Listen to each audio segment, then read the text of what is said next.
final episode of the 2024 season. Welcome back to Bando's Breakdowns. This is episode 33. My name is Zain Bando. Thank you again for tuning in to another edition. It is greatly appreciated. Again, before we get into everything, just wanted to remind you all that you can listen to Bando's Breakdowns wherever you get your podcasts, whether that's Spotify, Apple Podcasts, Acast, YouTube Premium, and so much more. And for those of you who are choosing to listen on the audio only side, be sure to go back over to the video side. That's youtube.com/ETV Network. We are slowly but surely climbing towards that 900 subscriber mark and then eventually to 1,000. So if you could give this video a like, if you could share it with your friends, if you could add it to your most recent playlist, or just simply add it to your favorites list. That way it'll always come up in the algorithm. It would be very much appreciated. Whether that's this show, whether that's the MMA Outsiders, whether that's Football Forecast, whether that's any other show on the Empty the Bench Podcast Network, you will find all of those over there as well. And of course, again, if you're doing the inverse of that, be sure to go over to the audio side as well for that.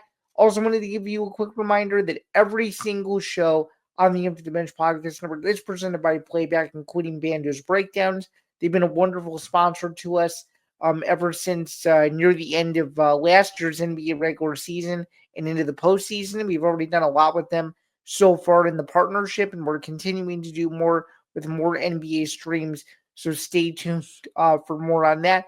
You can go to playback.tv/ETV Network to find out more regarding those. And speaking of Playback, without further ado, here we go. Watching sports is more fun with others, but we spend too much of our time watching alone. Playback is a virtual space where communities can stream live sports together with everyone perfectly synced up. Creators can hop on stage, deliver their own play-by-play analysis and commentary, and invite viewers up for Q&A. Playback makes watching sports fully interactive and a social experience, from playing fantasy sports, repping your favorite players and teams, and watching with the commentators and communities you care about. Win or lose, sports are best enjoyed together. Join our community by going to playback.tv/ETV Network to find out more, including our live stream schedule, which is going to get extensive as the football season draws to a close here soon and basketball really begins to pick up. So, not a whole to this show to end the 2024 calendar, but I figured I would bring you guys something today that's a little bit entertaining, very, very heavily opinionated, and the like as well. So let's get right into it with Zan's overview. We're going to start at the top of the show with the news that's breaking the internet, and that is the college football playoff. The 12-team field was revealed on Sunday, and it's a very interesting field, and I am happy to report that there are, I guess, a lot of matchups in the first round with a lot of local flavors. So let's get into this bracket a little bit. I'm going to tell you who is, which team is playing which, and kind of the pathway forward for all of these teams and where they can go. So let's take a look at this overall bracket because it's a very interesting bracket. And again, this is a brand new venture for the college football playoff as it expanded from 4 teams to 12 teams this past off season. So we're going to get into the teams who are in the playoff first, and then we're going to get into which team is playing which. So Oregon is the number 1 seed at 13-0. Georgia comes in as the number 2 seed at 11-2. Boise State, who won the Mountain West, comes in with a record of 12-1. Arizona State, who won the Big 12 championship, comes in with a record of 11-2. Texas, who lost the SEC championship to Georgia, comes in with a record of 11-2. Penn State, who fell to Oregon in the Big 10 championship game, also 11-2.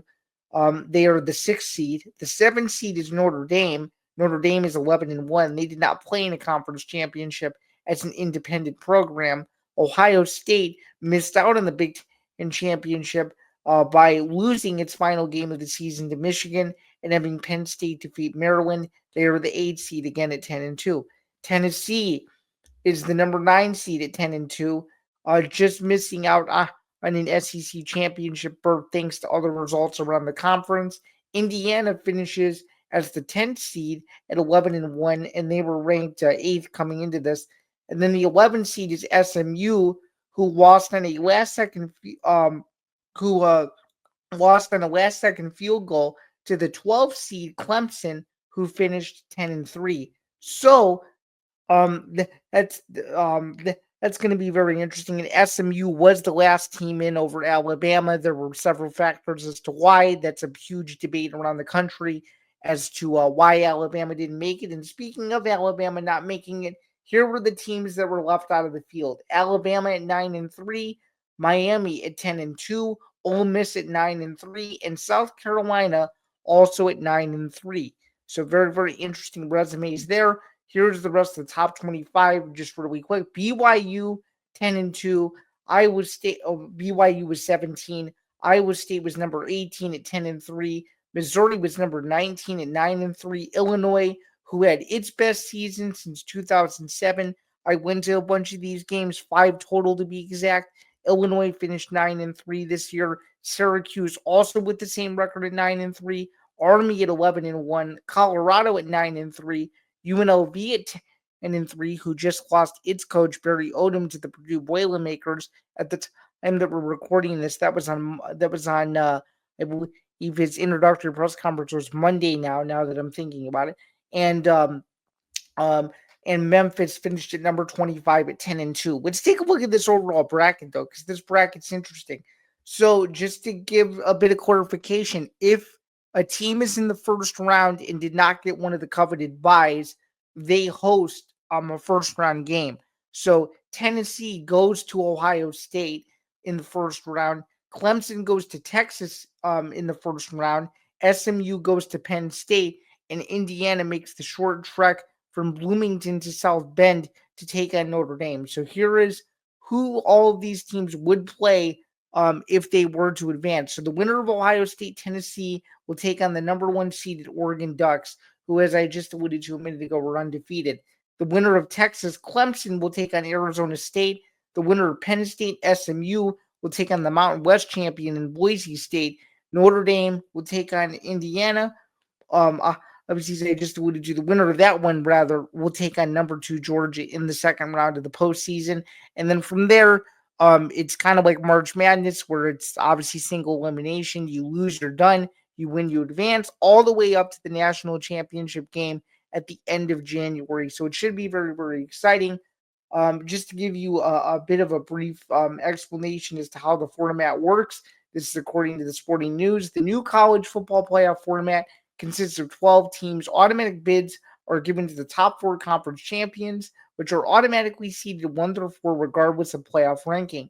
The remaining 8 spots comprise of at least 6 at-large bids, and then the 2 highest ranked remaining conference champions. So again, a very, very interesting development. This is going to be obviously a new era in college football. Obviously, he obviously this is obviously this is a major change in college football. This is going to be what college football is going to be like moving forward. As we get into kind of this newer era of an NIL crazed sport. So again, very, very interesting to note. I'm not ready to give my national championship pick yet. You're gonna have to you're gonna have to tune in to Bando's Blitz later in the week to find out who my national champion is going to be. I'm really still digging into this bracket, but I figured I would at least give you guys who is playing in the bracket, what the pathway forward is, and just kind of an overall 10,000-foot view as to what the college football playoff field looks like. So that's kind of what I wanted to get into first. Or now we're going to move on and talk about some bowl games, particularly one that I'm interested in. It's the Citrus Bowl. Illinois will be taking on South Carolina. These are 2 9-3 teams that were 2 of the best teams, arguably left out of the field in this postseason. Taking a look at Illinois, they had a great year. It was their best season since 07. Had a lot of talent on both sides of the ball, particularly Luke Altmaier at quarterback. Pat Bryant, who recently declared for the NFL draft, he decided to opt out of the game. So at the moment, according to head coach Brett Bielema, at his Sunday bowl acceptance press conference, did confirm that at this very moment in time, obviously things can change from now until New Year's Eve, but at this very moment in time, that Pat Bryant would be the only Illinois player sitting out of the bowl game. Let's take a look at the press release for this bowl game. This is according to obviously the University of Illinois athletic department, who are very, very resourceful in giving me the coverage points that I need in order to make sure that this program is covered in the best way possible. So let's take a look briefly at this press release. We're not going to go through the whole thing, but we're going to at least go through the top half of it. So this is according to obviously Illinois again. So the number 20 Illinois football team has accepted an invitation to play in the Cheez-It Citrus Bowl in Orlando, Florida. It was announced Sunday. Illinois will play number 15 South Carolina at Camping World Stadium on Tuesday, December 31st at 2 p.m. Central on ABC. And you might be wondering, Zan, why is Illinois playing on ABC when the Big Ten has all the rights when it comes to Fox, NBC, and CBS? It's because when it's bowl season, all bets are off, and most of the time the SEC gets the coverage rights there for certain bowls. So in this case, ABC is that exact is that exact channel site there, if you will, for that. Let's take a look at a quote from head coach Brett Bielema. Thank you to Florida Citrus Bowl, excuse me. Thank you to Florida Citrus Sports and CEO Steve Hogan for the invitation to this year's Cheez-It Citrus Bowl, said head coach Brett Bielema. Our players are excited to experience a first-class bowl game with a national spotlight against a quality SEC opponent in South Carolina. This will be a great reward for our players, staff, and fans to finish the 2024 season on New Year's Eve and send us into 2025. Thank you to Josh Whitman. For those of you who don't know, Josh Whitman is the athletic director of the University of Illinois.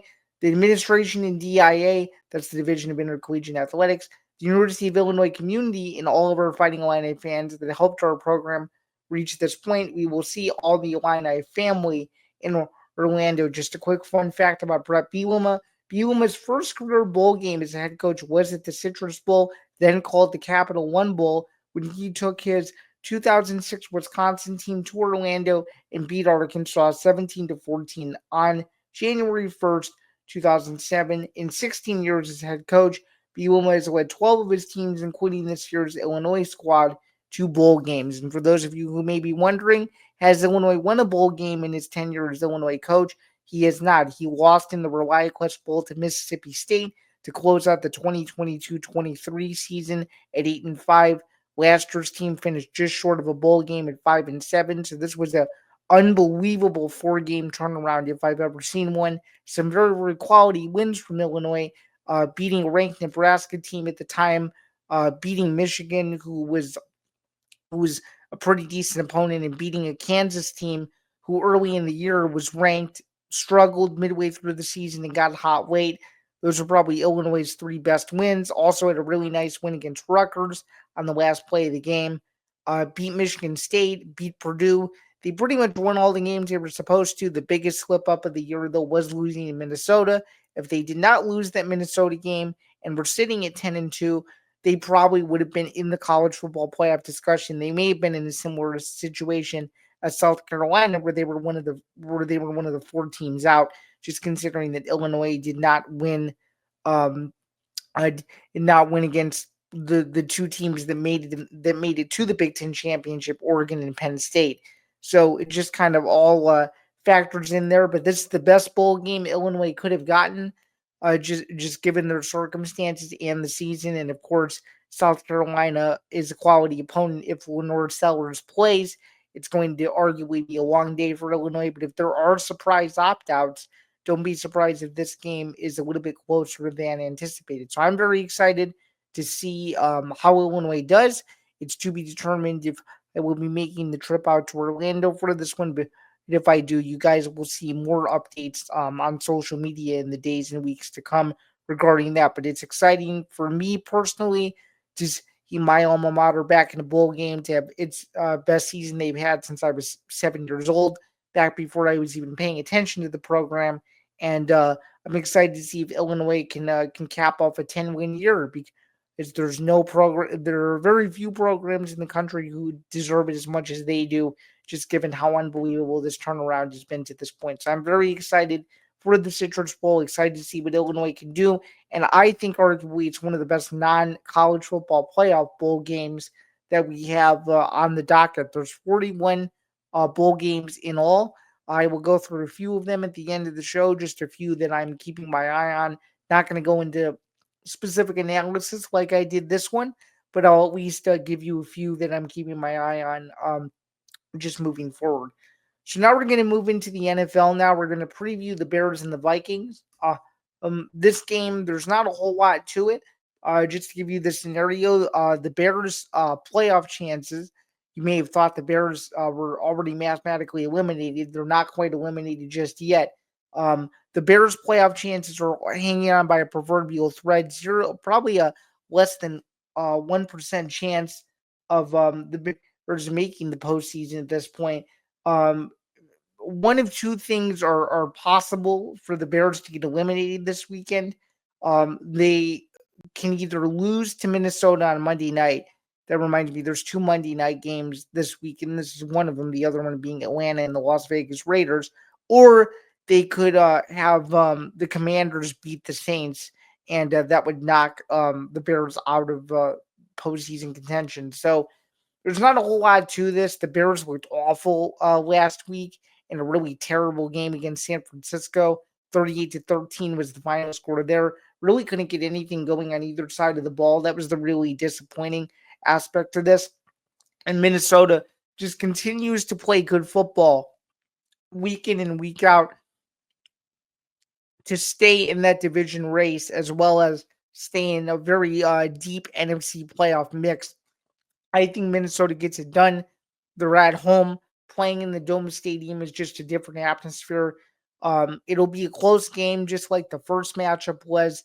I don't see overtime in this one. I see Minnesota winning in regulation. I think it's going to be by 10 points or so, 37-27. I actually think Caleb Williams plays well. I think he brushes himself off, learns from his mistakes, and moves forward. But I do think this is another one of those developmental games for the Bears where the Bears won't play well, and if they do play well, it'll be too little, too late in Minnesota. So give me the Vikings to win on Monday night. No postseason for the Bears this year. It's a total wipe the slate clean in 2025. See who you can get its head coach and move on from there. This is just the final weeks of the regular season are is simply going to be developmental weeks to see where this team is at moving forward, what holes they need to fix, who they need to hire as head coach, and so much more. So give me the Vikings to win this one in the division and keep pace for likely a postseason berth by season's end, depending on what happens in the rest of the division with Green Bay and Detroit, et cetera, et cetera. No matter what, though, at the very least, I think this team, if they don't win the division, which it's very likely they won't, since Detroit is going to be running away with it. I do feel like Minnesota will be one of the wild card teams that qualifies for the postseason anyway. So even if they don't win the division, they should still be fine in terms of playoff standing, et cetera, et cetera. So give me Minnesota to win this game comfortably at home on Monday night. All right, now we're going to move on to some other news and notes. We're going to get into UFC 310. It was the final pay-per-view of the year in Las Vegas. Alexandre Pantoja defeats Kaya Sakura by second round rear naked choke. Very, very impressive performance to defend his UFC flyweight championship. Not much to say other than the fact that Pantoja, I think, is one of the best in the world. And I don't even think it's a debate. I think he made that fight look really easy. I think Kaya Sakura got complacent. I think he was a little bit overzealous.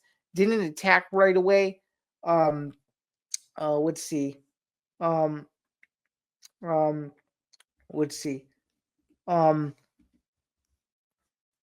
and to add even more insult to injury, I thought this fight was going to be a little closer, but as soon as Pantoja took it to the ground, it was his fight to win, and I think that's what caused a little bit of a contention. Everybody thought that Asakura always striking was going to be too dangerous, it's going to be too much, whatever the case may be. But I just really think that Pantoja did what he needed to do. He used his wrestling. Um, he used his reach. He used his striking on the feet to set up getting to the ground and making those transitions possible. And I mean, to make matters even worse, he took Asakura's best attribute away very early in the fight, and I think that's what caused him to kind of second guess himself, and that's why Pantoja was able to win. His next fight will be very interesting. More than likely, though, it'll probably be against Kai Kara France, if Kara France is 100%, to try to keep the division moving. All right, moving over to the co-main event now. Obviously, we had Shavkat Rakhmonov taking on Ian Gary. Rakhmonov won by decision, keeping his title shot, guaranteeing himself an opportunity to fight Bilal Muhammad for the undisputed UFC welterweight title. I thought Shavkat looked good, minus the scare in the fifth round where he nearly got finished by Gary. But it's clear, though, both of those guys were legit. That was the right fight to do at that point. Ian Gary will definitely be back, but Shavkat Rakhmonov is on a different level. And I think he has a chance to be a champion at some point this year because he is one of the best international fighters I've seen in quite some time. And he just handles his business. He really doesn't have a personality to him. He just goes out, does his thing, looks really good doing it. And I think going to the judges for the first time was a really good learning experience for the kid. And I'm curious to see what he does from here because I think the sky's the limit.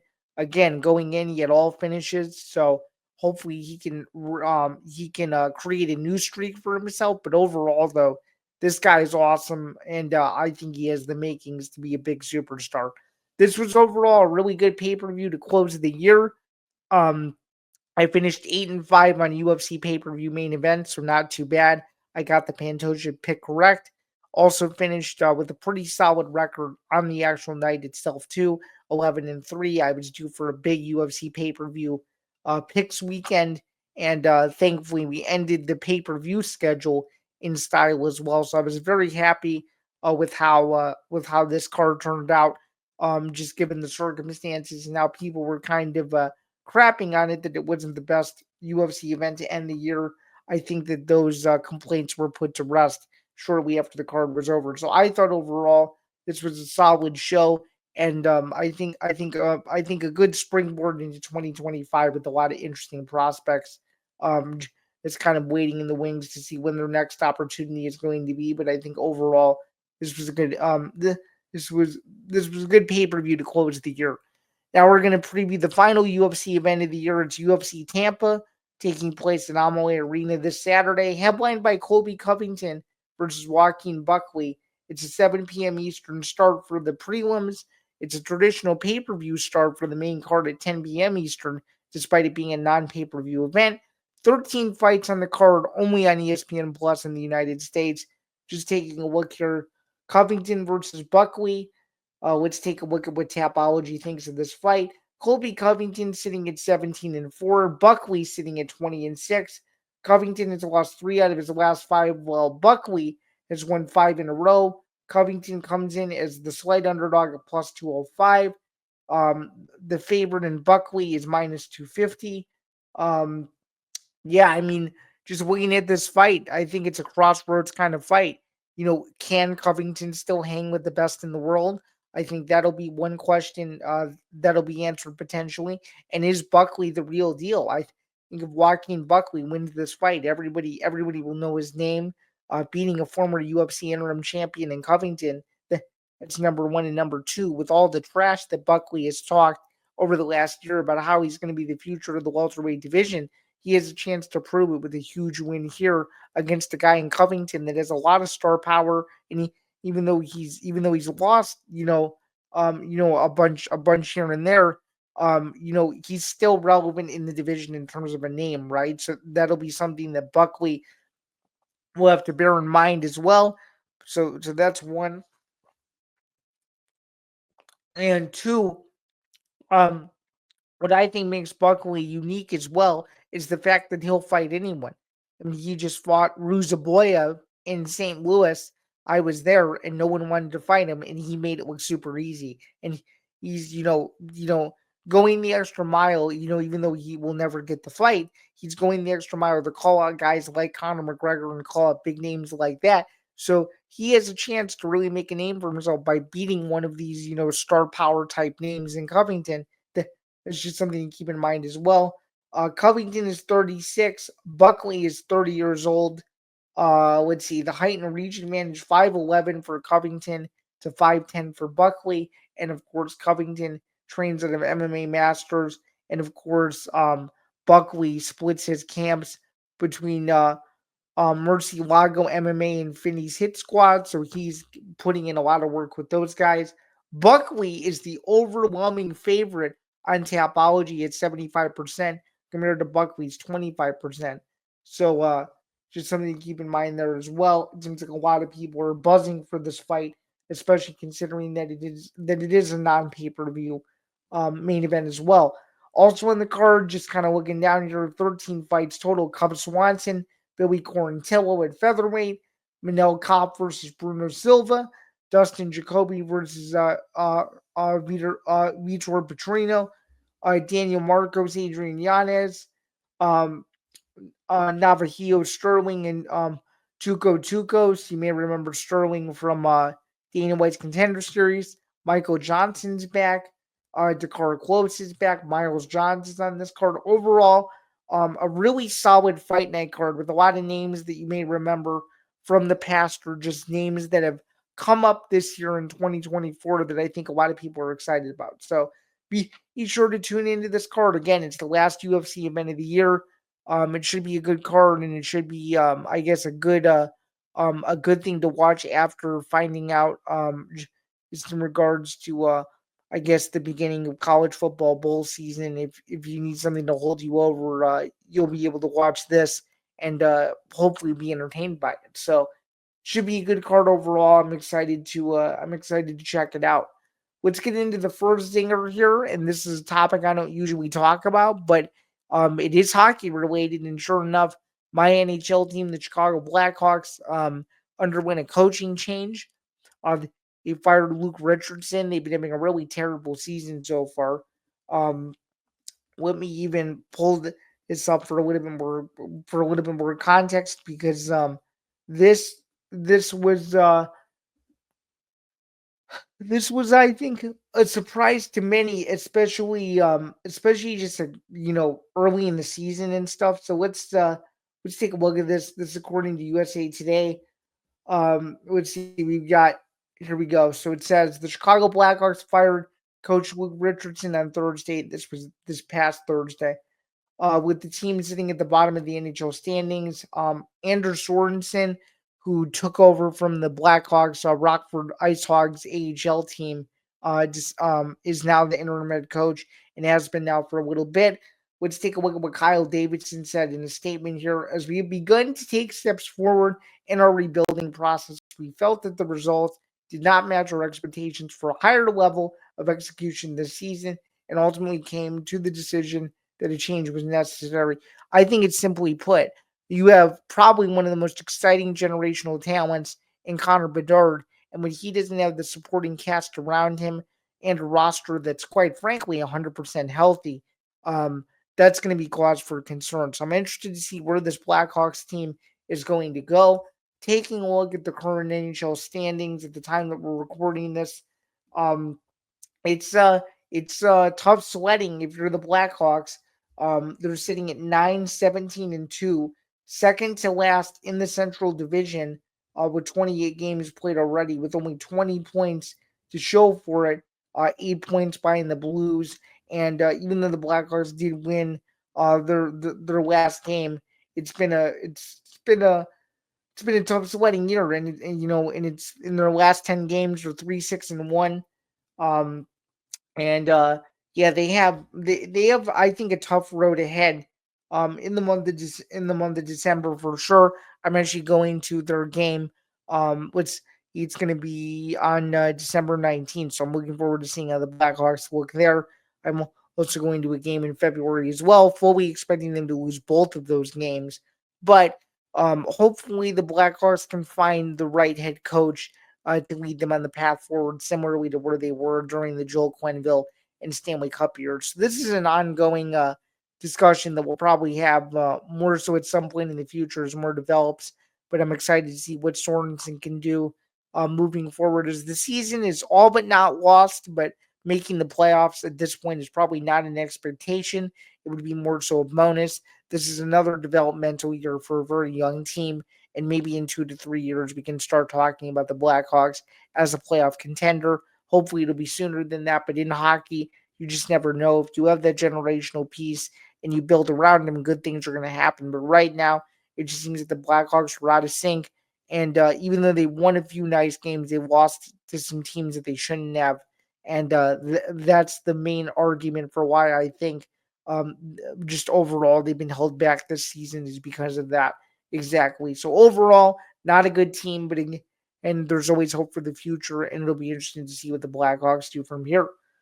All right, now we're going to move on to the second zinger before we wrap up the show. And as you guys have probably seen by now, and for those of you who haven't watched the newest edition and the final edition of the season of the MMA Outsiders, Tom and I were just as surprised as ever when we learned the news um, that Conor McGregor and Michael Chandler were again beefing on Twitter, which only leads to one question: is McGregor versus Chandler back on? I'm here to tell you to hold your horses. Conor McGregor has more important legal business to take care of before he can even worry about fighting at this point. Would I like to see the fight? Yeah, I mean, in certain respects, I would like to see the fight just so the Ultimate Fighter chapter could be completed. Usually, the coaches fight at the end of the season, and that is yet to occur. So that is one aspect of it. And number two, I'd like to see where McGregor is, where if he can still compete with the best in the sport anymore. That remains to be seen. Number one and number two, can Michael Chandler back up all the talk he's had for a year and a half that he can be the guy to beat Conor McGregor? I still think the fight sells itself. Is it morally right to make the fight considering where McGregor is in his career? Probably not, but would it make the UFC boatloads of money and would they be the first people to sign off on it? They probably would be. So again, in 2025, this may be one of the biggest stories in combat sports is will this fight happen? Will it not happen? It was a story we tracked in 2024. Will it be the same in 2025? That remains to be seen. I'm pretty sure I didn't have any errors for the final show of the year, which I'm which I'm very happy about. But there is one more thing I wanted to discuss and that I nearly forgot about, and that is the news regarding Bill Belichick. So, it seems, or at least at the moment, there's been roving reports about this that Bill Belichick may be looking to become a college football coach, and he had a very interesting interview with Pat McAfee where Pat McAfee didn't necessarily push Bill Belichick's buttons, but he did ask questions to Belichick that no other reporter, I guess, would be comfortable asking. I would not consider Pat McAfee a journalist. He's a radio show host who's a content creator. So, of course, this was a little bit more of a free flowing conversation. Overall, I thought the interview was good. I thought Belichick did what he needed to do, did the best he possibly could with it, was extremely honest in his assessment that he's, reviewed everything, looked at the NFL, looked at college football, would like to remain in the business in some capacity. You have to give him all the credit in the world for that.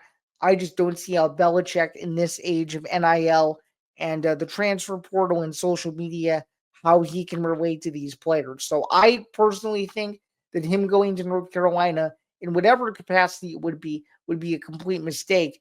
But on the other hand, though, Belichick going to a school like North Carolina that's traditionally not a football program would definitely get some intrigue from people who maybe have never covered North Carolina before in some massive capacity. So, um, I guess my only reaction to this would be is this is a wait and see developing story. It'll blow up for sure because of his name value and who he is, and him arguably the greatest NFL coach of all time. But I think overall, though, this is just smoke and mirrors. If North Carolina was smart, they would hire an offense-minded younger coach to lead them into the future. Mac Brown was recently fired. They need a total change in direction. They're probably going to end up losing their bowl game to UConn anyway. So it's just something to keep in mind there too.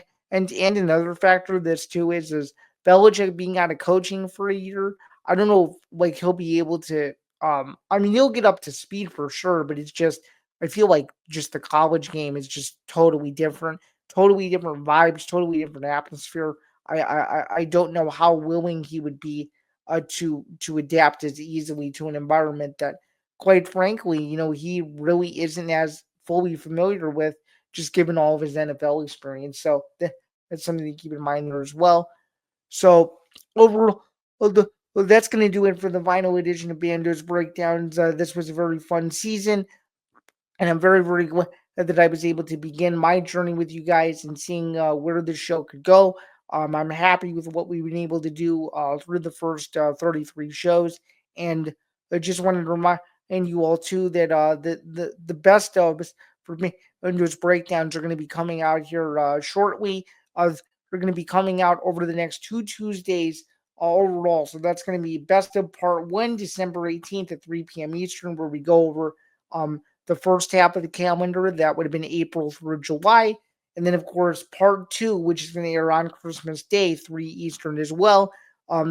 It'll go over the end of the year. So August all the way up until hopefully some of the content you're seeing as we're talking. So be sure to tune into those best ofs and be sure to stay on the lookout for and those breakdowns is going to be set to return. It'll more than likely be the first full week in January is when we're going to get back into it and really start doing shows again. But until then, I hope you have a wonderful holiday season. Whether you celebrate Christmas, Hanukkah, Kwanzaa, and the like, or if you're taking a vacation or doing whatever, I hope you enjoyed yourself this holiday season. I hope you stay warm if you're in a colder climate, and I hope you can get to somewhere warm. And I hope you enjoy all of the college football and NFL to kind of close out the 2024 calendar. But until then, I hope you guys have a good rest of your day. You'll be seeing more short form content from me soon. And, and well, then I look forward to seeing you all in 2025. It's been a great run so far, and we'll try to continue it next year where we take this solo show to newer heights. So I'm excited to be a part of the journey along with you guys. And until then, have a great rest of your day.